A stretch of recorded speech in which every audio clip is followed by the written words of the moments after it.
Good day, everybody. Welcome to another video. It's Jerry from Backcountry Ranching. We're going to continue to work on the Jeep, taking my sweet ass time to take care of this. We're going to start removing the oil pan first in this video.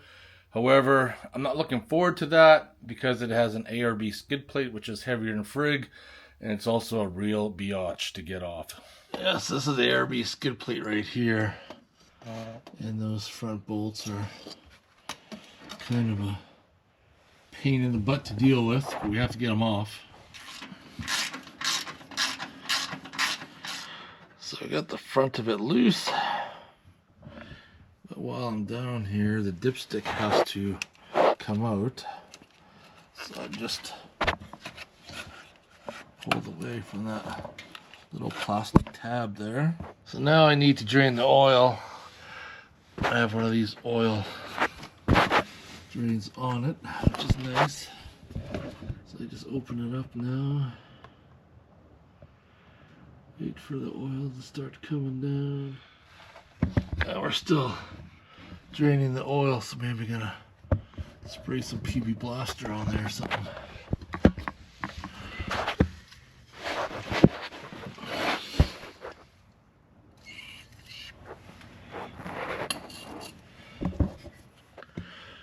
Yeah, look at what I got to do on the oil pan and the ARB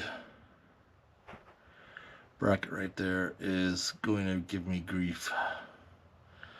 So I got to do something with that. So I just moved that over to the side. No, it's not going to stay there. Right now, while the oil is draining, you got to remove the dipstick, and that's where the bolt is right there. However, if everything is still assembled, you're going to have to remove the fender skirt, this plastic skirt right here, and go in that way. But since I got everything stripped down, I can access it from right there. Theoretically, I wonder how hard it's going to be to try to pull this thing out.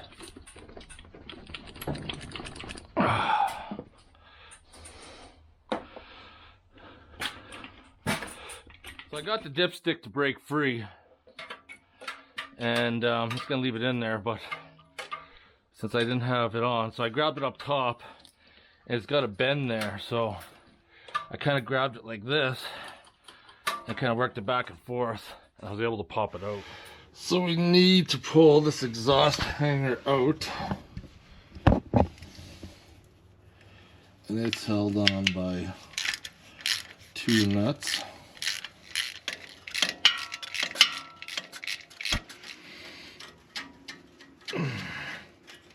Alright, exhaust hanger came off easy, so I gotta pull those two bolts off, two more on this side, and two hidden ones in here. These are the ones that are very important. This is where I wish I had a hoist, because then you can take the tires off, you can lower it down really low, instead of dealing with all this crap, trying to get all these bolts off. And on the other side, you got two more. That one, and then that one. Next thing, we got to pull these little rubber caps out, because it's very important. Because hidden up in there is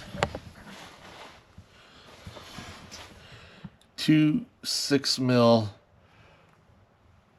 bolts that have to come out, and if you don't remove them, you are going to damage the oil pan and the oil seal. So they are an M10.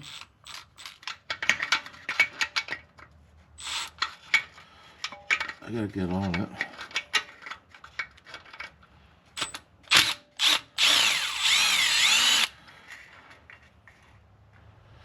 There's one.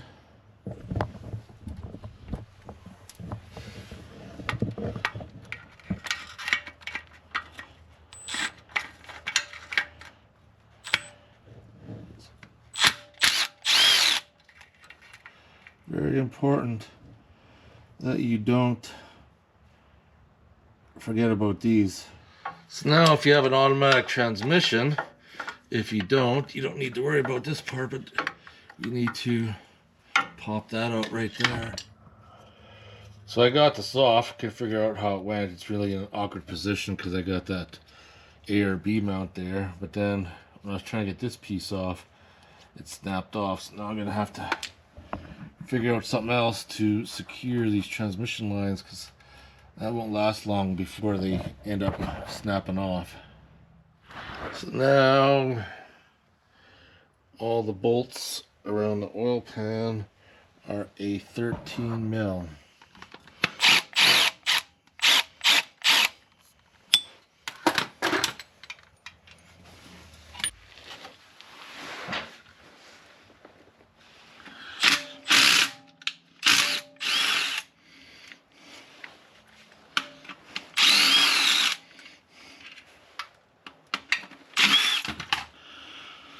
Actually gonna leave 2 in there, kind of loose.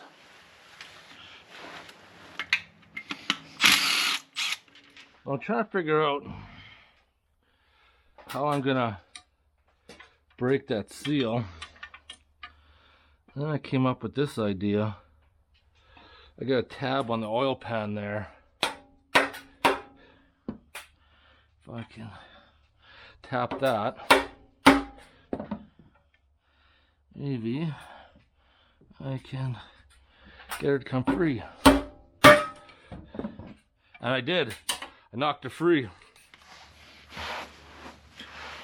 Okay. Gonna remove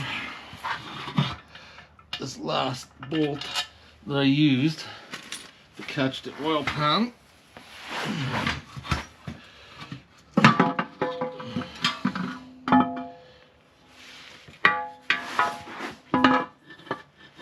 And presto.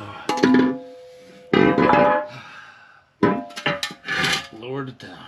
Alright, there you have it.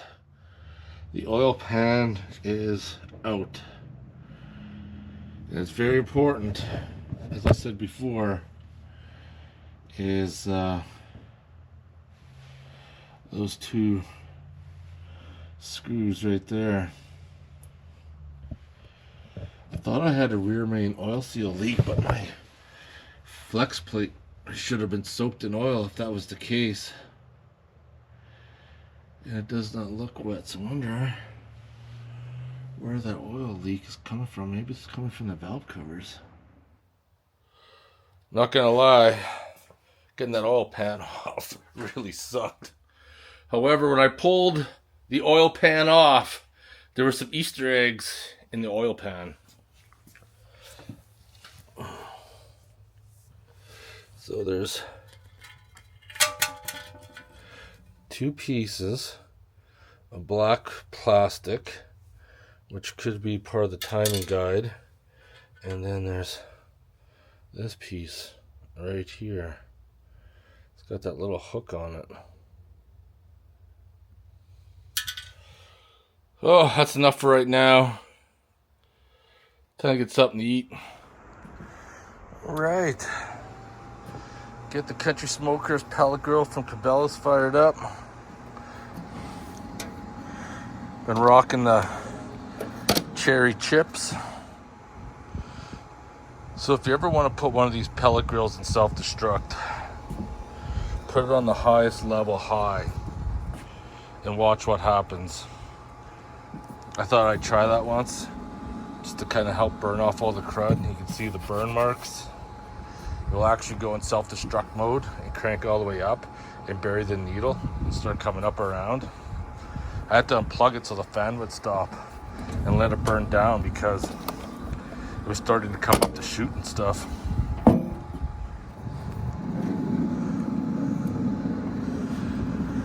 Yeah, it won't be long for I'm putting this away for the year.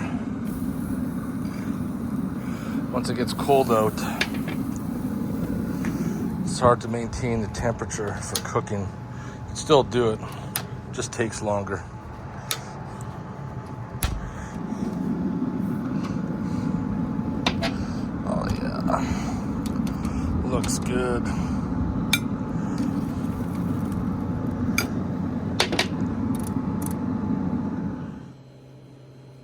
That's gonna hit the spot.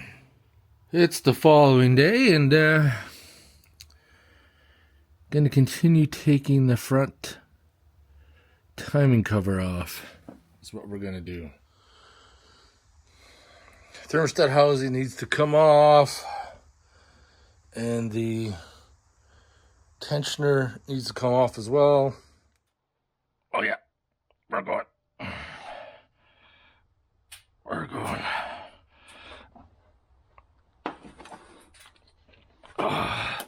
All right, tension is off.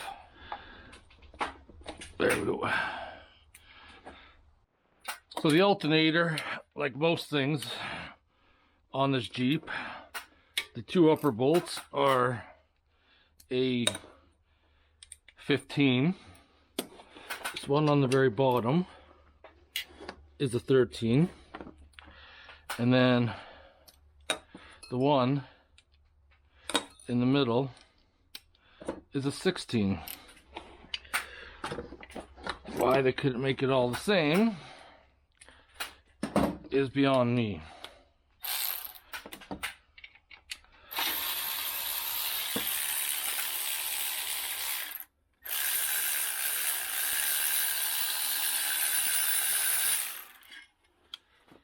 I just break it free by hand because this ratchet is weak.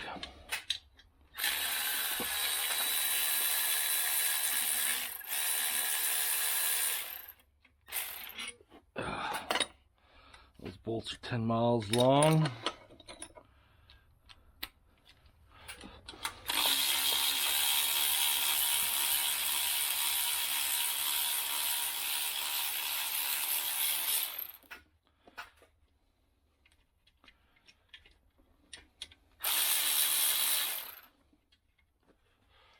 Pull the extension off.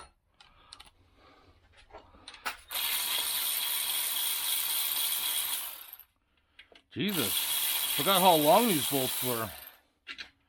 There we go. 80 miles long. Okay, we got this one here now.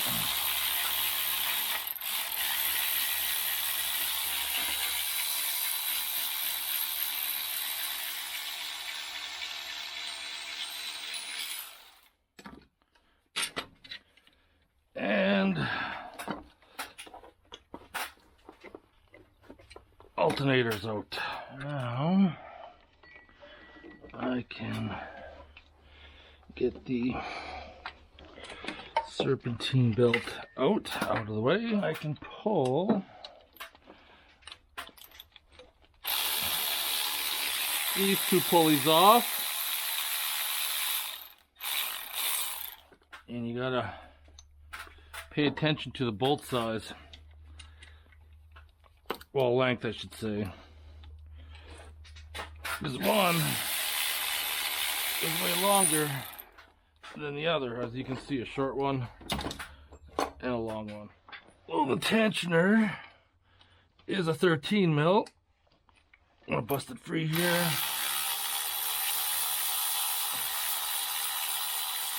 Get that bolt out. And we'll have to inspect that. Look at maybe if it needs to be replaced.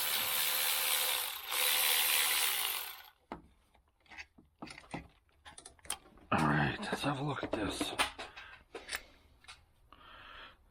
So instead of trying to remember where all these bolts go, I just put them in a bag, tape them to the part, done deal. The housing needs to come off.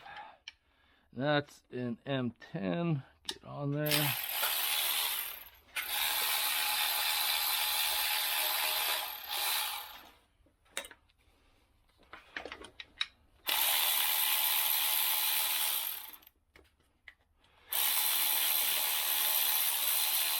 If you haven't changed it in a while, it's a good time to do so.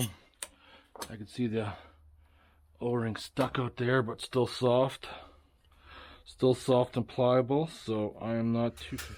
Gonna remove the power steering. Just gonna leave it attached, but over to the side, there's two 13 up top, and there's one down below. Might be easier to go down underneath and deal with it. Let's see if I can feel for it first. Let's get these two bolts out of the way. I am gonna move that wiring harness completely out of the way to make putting things back together a little bit easier. And once I crack this, I think there's only 3 bolts.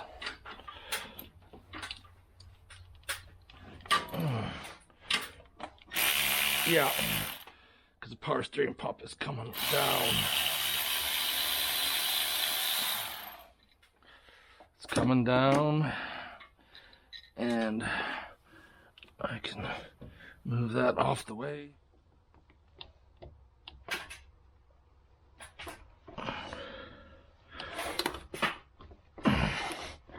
Come on.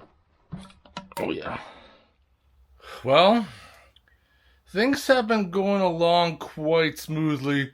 However, it's time to deal with the gatekeeper. And what I mean about the gatekeeper is the main crank bolt. I left my radiator in place, the fan. A lot of people I see remove that to try to get that bolt out. Time is money. That's how I see it. And I got a couple tools off Amazon to make this job a little easier if an impact can't get it out. Because I got an air-powered IR that's small enough to get in there. The crank bolt is 27 mil. But if it can't get it out, I got a backup. First one is this tool here. Stick it inside your crank pulley. Put a breaker bar on it. And then you can get it off by hand. And then once the bolt is out, if the crank pulley doesn't want to come off, then I got this tool right here. Hopefully we won't have to use them. But if I do, then I got the tools as backup. Could be one of those situations where I might not need it. We're about to find out. Alright, the Ingersoll Rand. 27 mil. Will it have the juice?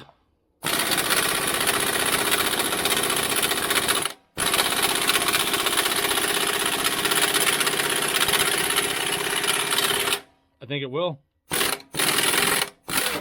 Yep. Had the power. I didn't need the tools after all. It's better to have and not use, and then to try and wish you had it.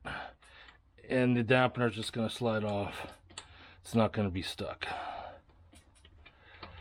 So I need to get a new one of these. This is a torque to yield. And yeah, I'm going to slide this off. And we're good. So I'm looking at my dampener, and I think it's starting to come apart. You can see this, I believe it's rubber, starting to distort there. And then when I flip it at the top, it looks like it's starting to come apart. See how flush it is here, right? See how flush it is? Coming around the mountain when she comes. Yeah, that's not true anymore. All right, get one of these on order as well. There's one more thing we need to take off. One more hidden thing, it's right there. It's a 16 mil.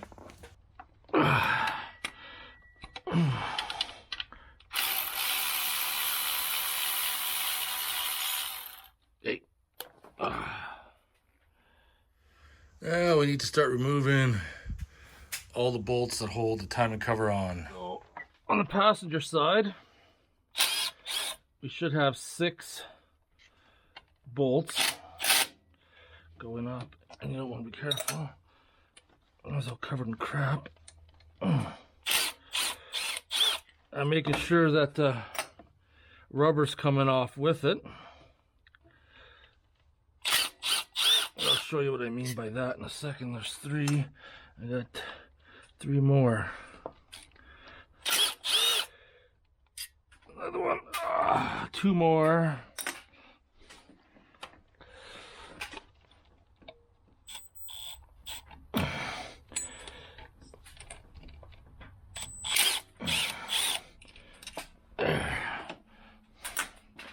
And then one more right at the corner. That side's done. All right. 8, here we come.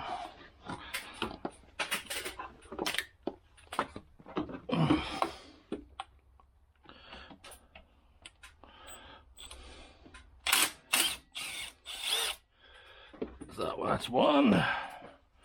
Was a little awkward, and rubber didn't come out. One.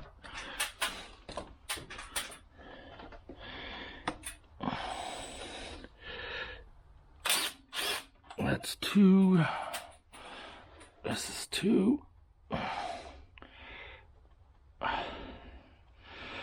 on. Come on. I should have just spun you completely out. That's 2.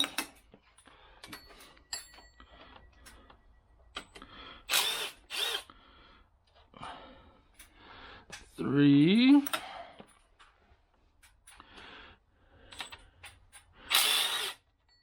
4.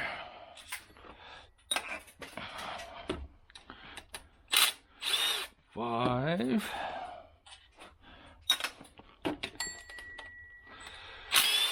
6.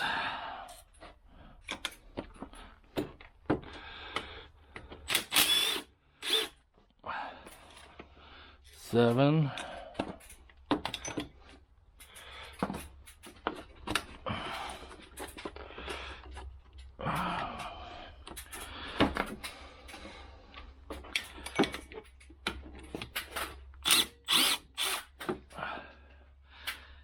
8.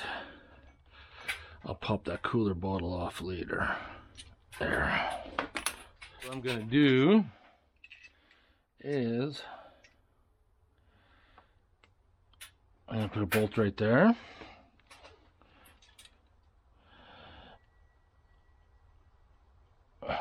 And I'm gonna put a bolt right there. So I go to work it off. It's not gonna break off, but we still have a few more bolts to go yet.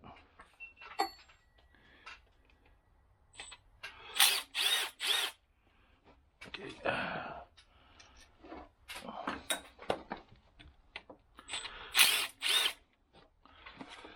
So far, these ones are all having the rubber.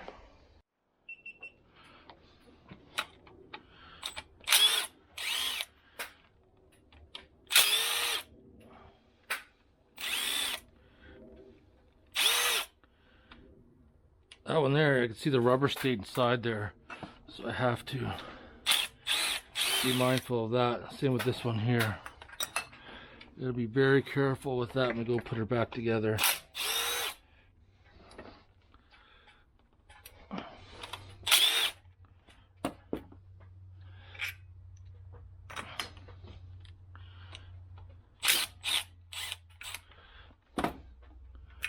Well, let's see what we can do.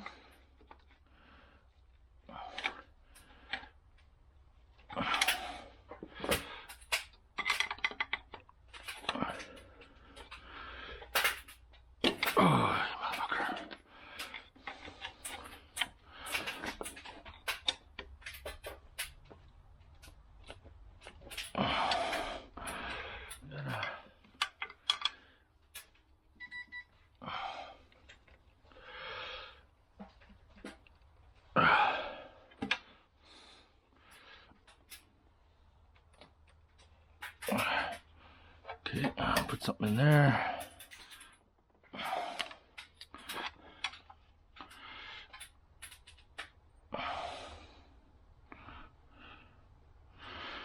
I almost feel like something is still holding it on there. I didn't get in the video because I was trying to figure it out. I thought there was like an extra bolt or somewhere. I had these plastic things in there so that they don't cause any damage. One of them just dropped, and now the cover is successfully loose now. So now I'm going to pull these out.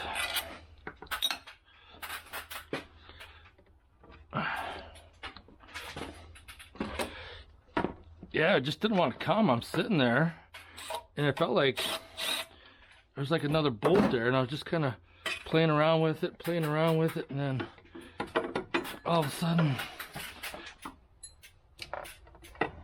it just let go. There we go. That timing cover is off. Now we can have a look at it. Here it is right there. Very important that you replace all these gaskets. Cover's off. Now I can see everything. So that's what I noticed so far. So one tooth out on this side.